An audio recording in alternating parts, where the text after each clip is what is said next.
سلام، خسته نباشید. یه پژو پارس 0 عروسک به به به امروز اومده خدمت ما که ما اینو براشون یکم ریپ میزنه. گفتیم چشم. واقعا عجب پژو. احتمالاً فکر کنم 1403 هست. واو خدای من، این چیه؟ حالا ما کار به چی نداریم. واقعا این زیرین کاپوت توقع داشتم یه چیز دیگه باشه.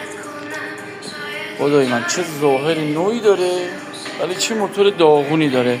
دقیقاً عین یه آدمه مثل ما دهه 60 هست که بازسازی شده، ژل و بوتاکس و ضد آفتاب و هزاران چی روش کار کرده. یه پیرمرد 40 ساله تبدیل شده به یه جوون 20 ساله. اینجور حالتی هست. 40 سال داخل 20 سال بیرون. ظاهر باطنیه دیگه. ظاهر داره باطن نداره. اما این چه وضعیشه خداییش. نکنین این حرکت ها. واو.